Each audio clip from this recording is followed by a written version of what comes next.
Ce qui était vraiment cool du côté des camionneurs, je te dirais en termes de grosseur de la manifestation, là, ça pouvait se comparer un peu avec Isaac Pépin puis la manifestation.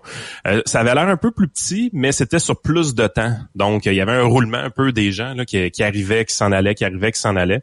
Fait que comme Grande Allée, il y avait moins de monde un peu, mais sur René Lévesque, c'était noir de monde. Les camionneurs étaient vraiment cool avec les jeunes aussi. On voyait les gens être capables de tirer sur les klaxons. Je veux dire, on a tous rêvé à ça quand on était petit cul. Fait que là-dessus, les camionneurs étaient le fun. Les messages étaient clairs, honnêtement. C'était très pro-liberté. Ça a été une expérience, le fun. Puis un peu comme Jez disait en entrée de show, là, ça fait du bien. Ça a réellement fait du bien. Parce que c'est autant savoir que t'es pas seul, savoir aussi que t'es... tu sais, on a raison de réclamer une vie normale. Faut arrêter de penser que c'est pas sain de réclamer ça. C'est parfaitement sain de réclamer un retour à une vie normale. La vie est comme en 2019. Ouais. On peut pas demander des sacrifices aussi grands que ça pendant 2 ans de temps aux gens, puis ne pas en tirer les bénéfices à un moment donné. Il faut passer à autre chose. On est rendu là. Je sais qu'il y a beaucoup de gens ont jasé, puis je vais en parler avec Éric demain, puis il s'expliquera à ce moment-là. Moi, je pense que c'est Jess en fin de semaine qui nous disait dans notre channel Messenger qu'avoir été Éric, j'aurais pas parlé que je suis l'autre. Éric Duhem, je vais retrouver mes esprits. Éric Duhem n'était pas là en fin de semaine. J'ai vu plusieurs commentaires de gens qui auraient aimé qu'Éric soit là en fin de semaine. Il y en a qui disaient, bon, ben écoute, faut faire attention, les médias auraient pu le tapisser, on savait pas trop ce qui allait arriver ce week-end. Il y avait la présence de quelques des personnalités un peu, je dis pas bruyantes, parce que j'ai rien à leur reprocher ben, mais des brasseux un peu plus. Finalement, il y a rien arrivé de ça. Moi, j'ai trouvé, puis je vais le dire demain, Eric, peut-être de pas l'annoncer, mais d'aller faire une visite, puis de voir que tout est bien, puis peut-être envoyer un éclaireur avant pour être certain. Parce que je comprends. Je sais très bien que Éric Duhem est plus marqué si jamais il arrive quelque chose qu'un autre politicien, puis on peut faire dérailler toute la patente du Parti conservateur en l'espace d'une journée, juste avec une photo un peu arrangée, avec un drapeau bizarre en arrière. Ça, je comprends tout ça, je suis pas cave. Sauf que vous avez vu rapidement, aux alentours de midi et demi, 1h, pour les gens qui arrivaient, quel genre de crowd il y avait. Et moi, j'aurais gardé une genre de visite. Je serais allé me présenter si j'étais Éric pour être là, parce que veut pas, c'est la crowd de Éric Duhem. Je sais que Dom Moret pense pareil, mais malheureusement, Dom, on l'aura pas ce midi. Mais parce que techniquement, vous voyez que ça a pas fonctionné, là. Mais je suis d'accord avec Dom que il y avait un moment important en fin de semaine, puis je pense qu'Éric aurait dû être là. Comment tu vois ça? Je sais qu'il y a 2 écoles de pensée là-dessus. T'es où à ce niveau-là? Ben, je pense aussi qu'il aurait dû être là, mais en même temps, il faut pas dramatiser la situation. Là, je veux dire, les risques sont réels dans son cas. Je veux dire, les journalistes, on sait qu'ils sont quand même. Ouais, mais il faut pas avoir peur des journalistes. Exact. Non, je suis d'accord avec toi. Sauf que c'est facile de voir les risques parce que tu sais, on s'entend là, des pancartes louches, il y en avait là. Une manifestation, ça l'amène ça. Fait que oui, on peut avoir peur de la photo, on peut essayer de mieux contrôler le message. Je pense qu'il aurait dû être là quand même. Mais de là à dire que c'est réellement un game changer ou un drame qui n'y ait pas été, non, pas vraiment. Là. Il y avait des gains à faire. Il y a rien perdu à pas y aller, mais il y avait des gains à faire parce que sérieusement, les gens auraient vraiment apprécié ça. L'ambiance était... En fait, c'est un scandale qu'on ait dépeint cette manifestation-là. Comme, écoute, on a vu des panels là, cette semaine discuter, voir s'il fallait mieux encadrer le droit de manifester. On avait peur qu'il y ait un siège à Québec. Puis le ton était dur. Puis, je me rappelle pas d'avoir vu des manifestations qui avaient ce traitement-là, honnêtement. Alors qu'on a eu des quand même assez graves, là. Printemps érable, c'est assez grave. Les mêmes panels, peut-être avec des faces un peu différentes, disaient pas qu'il fallait envoyer la police sur eux autres, commencer à les arrêter. Au contraire, c'était des étudiants, puis ils ont le droit de manifester. Alors qu'ils savaient pas bien ce qui s'en venait en fin de semaine. Mais comment ça se fait qu'ils ont... Comment ça qu'ils ont cette possibilité d'avoir l'air si cave, je parle des médias, et de s'en tirer à chaque fois? Comment ils font? Je ne comprends pas parce que quand tu regardes comment, tu sais, c'est l'enfant qui criait au loup la semaine passée, là. C'était l'enfer. Ça allait être la pire manifestation ever. On allait retrouver la ville de Québec à feu et à sang à les écouter parler. À un moment donné, t'es là, tu dis, ouais, ok, mais y a-t-il quelqu'un qui va leur dire que ça c'est pas arrivé, puis 2, on peut-tu ressortir les tapes juste de la semaine passée? Mais non, ça se fait pas. Puis la game, je pense sérieusement, qui se passe présentement, c'est qu'il y a beaucoup de gens qui étaient présents à la manifestation en fin de semaine, ou des gens un peu comme moi. On est déplugué de la machine, on est déplugué des nouvelles. Moi, ça fait depuis 2014 que j'ai pas le câble. On vient de découvrir qu'on était capable d'écouter les Jeux Olympiques sur notre télé parce que Radio-Canada ont fait une application sur Roku. J'étais même pas au courant. La game, c'est qu'il y a beaucoup de gens qui sont dans cette situation-là, puis qui ont décroché complètement des médias. Puis de l'autre côté, il y a une démographie au Québec qui est pluguée sur ces médias-là à journée longue. Ouais. Ben, ces deux populations-là, c'est pas pour rien que le fossé se creuse entre les deux. C'est parce qu'on n'écoute pas pantoute les mêmes sources d'information. Il y a une population qui s'en fout un peu plus, donc qui est moins au courant de l'actualité généralement, mais là que présentement subit toutes les restrictions. Parce qu'on va s'entendre, là, t'as pas de restrictions pour rester dans tes pantoufles à écouter le CN. Les restrictions, tu en as si t'es un sportif, si tes enfants sont sportifs, puis si tu veux avoir des activités normales. C'est ces gens-là qui subissent les restrictions. La génération X, la génération Y, c'est eux qui sont le plus durement touchés, mais ils sont pas plugués sur ces médias-là à la base. Non. Non, tu sais, à un moment donné, t'es là, tu te dis, c'est nous autres qui s'en rendent compte, c'est nous autres qui pourraient sanctionner ces médias-là. Ils ont d'autres trucs. Tu sais, ils font comme changer de sujet. Quand ils voient qu'ils sont complètement dans le gauche, oui. Ils changent de sujet, ils s'en vont ailleurs, ils font semblant que c'est pas arrivé. Là, tout bonnement, toute la couverture arrête quasiment de manière instantanée. C'est incroyable. C'est quand même eux autres, t'as raison, c'est quand même eux autres qui dictent l'agenda de plusieurs. Ceux qui sont encore dans le mood COVID puis qui veulent pas que ça finisse, sont nourris quotidiennement par ces médias confineurs-là. En tout cas, j'ai hâte de voir. Moi, j'ai pas l'impression qu'il y a un grand futur. Tu l'as dit, les générations qui vont précéder vont vivre avec ne vivront pas avec cette business-là, ces médias-là qui ont empesté nos vies depuis trop longtemps. Mais de les voir comment ils se comportent, excuse-moi, c'est vraiment ordinaire. Là, on a quelqu'un là sur place. Les citoyens retrouvent la tranquillité. Mais c'est quoi ça? Les citoyens retrouvent la tranquillité. My God! Les citoyens... Tu restes à côté du Parlement, là. Oui, tu restes à côté du Parlement, c'est le symbole de la démocratie pour notre place à nous autres. Tu t'attends-tu, Monique, de temps en temps, qu'il n'y aura pas de la vie un peu? Une chose est sûre, je regarde les images, c'est très tranquille. Le carnaval va s'ennuyer de ce qui s'est passé en fin de semaine. D'après moi, il y avait un peu de monde sur place justement à cause de ce qui se passait. Là, c'est un peu mort, là, ce que je peux voir ce matin, là, les images que nous avons, les images aériennes, c'est vraiment mort. Puis tous les artistes qui étaient là, touchez pas à mon bonhomme, touchez pas à mon carnaval. By the way, vous êtes à Montréal, êtes-vous venus au carnaval en fin de semaine? Je pense. Ils sont pas venus au carnaval. Mais la réalité, c'est que les deux événements ont cohabité à la perfection. Tu sais, je veux dire, sérieusement, un n'a pas nuit à l'autre, puis c'était bien correct. C'était bien correct. Même moi, personnellement, j'ai jamais vraiment été au carnaval, puis par curiosité, on a regardé les installations. C'est la première fois de ma vie que je les voyais. Là. Ça a jamais donné qu'on y aille. Le PM a été bizarre. Le PM a salué les policiers. Il a salué la Sûreté du Québec. Donc, les polices de Québec, la Sûreté du Québec, le maire de Québec. Il a salué Geneviève Guilbeault. Puis il a dit, by the way, on a eu une manifestation pacifique. Merci à tout le monde. Mais il a oublié de saluer les citoyens parce que dans leur tête, et c'est le liner des médias et des panels que tu parles, mais également des politiciens. On a vu les attaques de Justin Trudeau dans les 2 dernières semaines sur le convoi d'Ottawa, en les traitant de racistes et de tout ce qui... On a vu aussi Paulus, le gars le conservateur de Charlebourg qui est allé à peu près avec la même affaire, des radicaux, des ci, des ça, comme si parce qu'il y avait un gars qui aimait pas. Ben oui, financement étranger. Il y a du financement étranger, my God. Alors qu'il y a des Canadiens en passant sur cette histoire d'Ottawa-là qui ont vu leurs millions de dollars qu'ils donnaient à une cause être détournés par un site qui s'appelle GoFundMe, que personne au Canada s'est porté à la défense des gens qui ont fait les dons. Il a fallu le gouverneur de l'État de la Floride, il a fallu Elon Musk, il a fallu des gens de Fox News pour attaquer la compagnie en disant qu'il avait pas le droit de faire ça puis qu'il devait rembourser les gens qui ont mis du cash pour une cause puis que le cash avait été détourné ailleurs. Il n'y a pas un maudit politicien qui a défendu les gens qui ont fait des dons pour ce convoi-là. C'est vraiment dégueulasse. Excuse-moi, c'est vraiment spécial. Et ce que je disais, c'est que on a un PM qui ne salue pas le monde normal.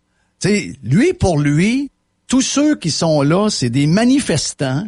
Ils sont tous étiquetés, là.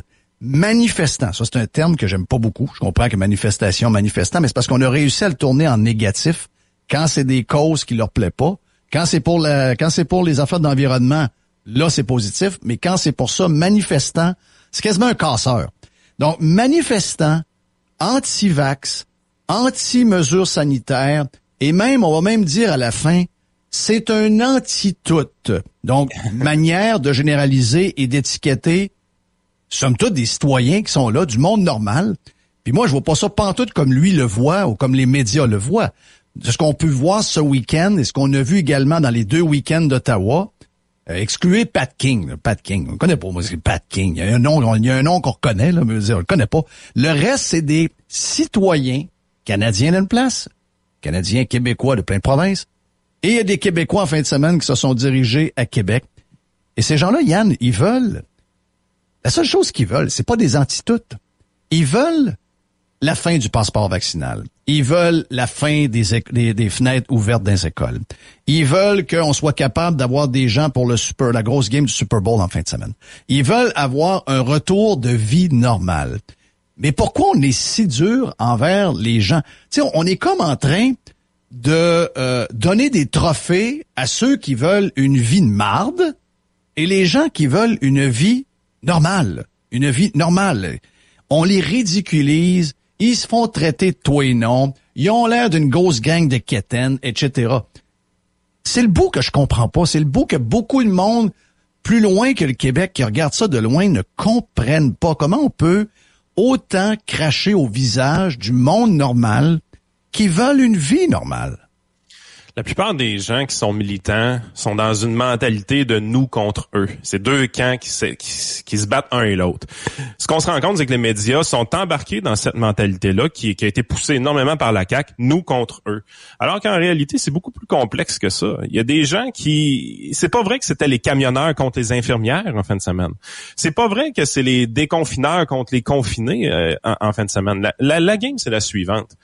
Oui, il y a un problème de santé qui existe. Seule affaire, c'est que la plupart des gens prennent pour acquis que la job a été faite. La journée que tu as été vacciné en aussi grand nombre au Québec, la journée qu'on a subi des confinements quand même assez majeurs, on est une des places qui a été confinée le plus longtemps au monde, ben on pense, la population, qu'on a fait notre part. Ce qu'on sait, c'est que le gouvernement, lui, n'a pas livré la marchandise. Puis c'est surtout qu'il est très rapide à nous confiner puis à nous enfermer dans nos maisons, mais il est vraiment lent à nous déconfiner. À un moment donné, tu te rends compte que, écoute, je pense qu'il y a des jeux politiques qui se jouent avec ça. Puis au milieu de ces jeux politiques-là, il y a des enfants, il y a des travailleurs. C'est pas pour rien que cette manifestation-là a été grosse le samedi principalement, parce que oui, ça a commencé jeudi puis ça a fini dimanche soir. Mais ça a été le plus gros moment le samedi après-midi. Pourquoi vous pensez? Parce que c'était des travailleurs qui étaient là. C'était les travailleurs qui manifestaient. C'est nous autres qui paient nos impôts. C'est nous autres qui travaillent fort chaque semaine. On a plein le cul de vos mesures. Puis ce qu'on veut, c'est être écouté, minimalement être écouté. Mais ce qu'on a eu droit, c'est un François Legault qui, le vendredi, pour être sûr de tout camoufler cette affaire-là pour qu'il y ait le moins de monde possible à la manifestation, est parti sur un spray de Twitter. Il a fait des annonces à n'en plus finir. On a donné 200 millions à Bombardier. On annonce des places en garderie. Name it, 24 tweets du premier ministre juste pour camoufler cette manifestation-là, pour espérer qu'il n'y ait pas trop de monde. Puis quand on arrive, puis la manifestation se fait, qui est quand même un succès sur toute la ligne, on fait comme si c'était pas arrivé. On lève juste notre casquette aux policiers. C'est vrai que les policiers ont bien agi. Sérieusement, ça a super bien été en fin de semaine. Mais il n'y a pas juste les policiers qui ont bien agi. Il y a tout le monde qui a bien agi. En 2,5, moi, j'agis comme du monde aussi, là. Le beau de ça, c'est les citoyens. Oui. Il est le PM de ce monde-là. C'est quoi l'histoire? On dirait qu'il est le PM de la machine, les policiers dans la machine, ensuite le maire, un gars de la machine, ensuite la ministre de ci, toujours la machine, mais jamais le peuple ordinaire. Et si François, oui. Parce que si François Legault, il sait pas c'est quoi la vie normale. On peut y expliquer c'est quoi la vie anormale. La vie anormale, c'est d'enfermer des personnes âgées dans leur chambre. La vie anormale, c'est de voir des enfants de 14 ans et moins, 28% de plus d'utilisation d'antidépresseurs. La vie anormale, c'est quoi? C'est faire 16 heures de travail avec un masque d'en face. C'est la vie anormale. Mais c'est pour ça que les gens qui marchaient, beaucoup, ils veulent avoir la vie normale. Et si tu comprends pas la vie normale, on va te dire c'est quoi la anormale. Oui, c'est ça. Effectivement, c'est un très bon point. Pour un gars full COVID, t'es en pleine vie, mon ami Jerry. Oui, je suis fâché. Hey, pour finir, Yann, je sais pas si on a le droit d'aller là, tu sais, regarde, c'est rendu tellement épeurant, mais moi, là, je commence à trouver que toutes les histoires, ils en parlent moins, je dois le dire, que l'histoire de la vaccination, je pense qu'ils ont compris que là, à 90%, avec le nombre de personnes qui sont double vax ou triple vax, puis qui finalement pognent la COVID, la donnent à d'autres. Tu sais, c'est un vaccin qu'avec Omicron qui est vraiment, vraiment, vraiment décevant. Donc, il reste juste maintenant, semblerait qu'il nous tient loin de l'hôpital et de la mort. Ça serait le fun de nous donner à chaque fois qu'il y a des décès. Je sais qu'ils auraient enlevé dans la dernière semaine les décès avec COVID. Donc, c'est pour ça qu'on a vu un nombre de décès diminuer par rapport à il y a une douzaine de jours. Il semblerait qu'on aurait enlevé avec COVID. Donc, on a juste les décès de la COVID, ce qui est très différent. Mais on n'a toujours pas les chiffres. Bon, oui, on les a si on fouille un peu plus tard là, avec l'Institut de la statistique. On va voir les âges, mais on ne sait pas qui meurt. Vraiment, on n'a pas beaucoup de détails. Est-ce qu'ils sont vaccinés? Est-ce qu'ils sont triple vaccinés? Ce genre de détails-là serait quand même important. Mais je pense qu'on commence à comprendre en dedans dans la machine que vacciné ou pas, là, je veux dire, c'est une des plus grosses éclosions de Omicron quasiment au monde est arrivée au Québec. On est un des endroits les plus vaccinés, ce qui prouve que le passeport vaccinal, c'est vraiment de la merde, là. Ça n'a vraiment plus rapport. Moi, mais si moi, un gars de Chicoutimi-Nord, là, de la rue de Lille, comprend ça, là. Quand même, j'ai quand même un diplôme de l'école secondaire la plus violente du Québec, qui était Charles-Gravel, là. Si moi, je comprends ça, là, je veux dire, faites-moi pas à croire que le comptable du premier ministre puis l'autre comptable à la santé sont pas capables de comprendre que le passeport vaccinal avec lequel ils veulent écœurer tout le monde, il sert à rien. Moi, je pense qu'ils comprennent, Jeff. C'est juste qu'il sert à d'autres choses. Il sert à des fins politiques. Il sert à satisfaire une clientèle revancharde qui est pas contente, elle aussi, d'être confinée, mais s'ils sont confinés, mais mieux que les autres sont contents. Puis c'est surtout à ça que ça a servi, le passeport vaccinal. Puis honnêtement, c'est pas le côté le plus généreux de l'être humain qu'on a vu dans ces histoires-là. Là, à un moment donné, il faut changer le paradigme. Puis je pense que le gouvernement semble en être conscient aussi, parce qu'en douce, là, vendredi, sans le dire trop ouvertement, on a permis aux gens de retourner dans les estrades pour les pratiques de leurs enfants. On a permis aux enfants d'enlever les masques. Vous devez rester assis. Si vous vous levez, c'est seulement pour un pipi. Oui, mais l'idée, c'est la suivante. On est en train de passer des petites affaires en douce le vendredi après-midi. Ça veut dire que François Legault, en dedans de lui, il est conscient d'une chose. Il doit baisser le niveau d'insatisfaction. Pour y arriver, il faut qu'il diminue le nombre d'insatisfaits. Fait qu'il faut qu'il redonne des nananes à la population, parce que, historiquement, on sait c'est quoi qui s'est passé au Québec. Si tu redonnes des nananes à des gens, les gens arrêtent de revendiquer. Fait que quand on va retrouver 80-85% de nos libertés, on va recommencer à se faire dire, pourquoi vous parlez encore de la COVID? C'est fini, de quoi vous parlez? Il faut qu'il retourne dans ce contexte-là, sans choquer sa clientèle acquise qui va voter pour lui à la prochaine élection. Puis cette clientèle-là qui est très, très, très confineuse, fait qu'on déconfine le vendredi après-midi en douce. Puis éventuellement, l'objectif, c'est de baisser le nombre d'insatisfaits suffisamment pour dire, bon, OK, j'ai pas besoin d'enlever le passeport vaccinal. Parce que si j'ai juste 10% du monde qui sont choqués après moi, ben, sais-tu quoi? C'est pas grave. Je suis capable de vivre avec. Ça fait plaisir à ma clientèle de base. C'est un calcul extrêmement machiavélique de penser de cette façon-là. Mais François Legault, c'est le même qui pense. Puis quand on voit l'inconfort dans la machine, ben ça se mesure avec des démissions. Ça se mesure carrément avec des démissions. Puis une qui a passé sous silence, qui est pas une démission, c'est un contrat qui a pas été renouvelé. La dame de l'INSPQ, comment ça on n'a pas renouvelé son contrat? C'est parce qu'on n'est pas satisfait. Mais il semblerait que le plus gros cas, si les journalistes n'étaient pas payés par le gouvernement, la plus grosse histoire, c'est en août 2021, le bras droit de Arruda, Monsieur Masse, qui s'est objecté, s'est levé devant le PM, qui utilisait la santé publique comme bouclier, alors qu'il allait carrément sur toutes ses affaires à lui. Il ne se fiait pas. Et lui, semblerait que c'est la pièce. Effectivement, tu as raison. La madame de l'INSPQ, on a nommé quelqu'un qui semble être peut-être plus qu'on peut s'amuser un peu plus avec. Il y a vraiment des choses bizarres. Il y a vraiment des choses bizarres. Malheureusement, il y a juste Radio X qui fait le job. Les médias sont achetés, donc les millions de dollars versés pour les médias, c'est un peu pathétique, mais c'est ce qui se passe. Je veux qu'on vous dise, on peut pas revendiquer des médias, on peut pas commencer à les saluer par leur dire qu'ils sont bons, puis qu'ils font leur job, puis qu'ils font leur travail d'enquête. Ils sont deux mains dans le cash, ils ont tout intérêt à ce que ça se poursuive. Merci Yann, très très intéressant. Dommage pour notre chum Dom Moret. J'aurais aimé entendre Dom ce midi, mais on a eu un problème technique. Donc, on avait l'air un peu perdu tantôt, là. Mais souvent, on teste des affaires, puis là, quand ça arrive pour être live, ben ça arrive ce genre de patente-là.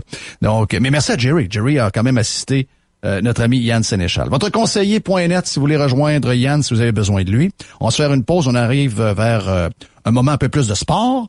On s'en va jaser avec notre chum Max Truman dans lescoulisses.com. On fait ça après la pause sur Radio X.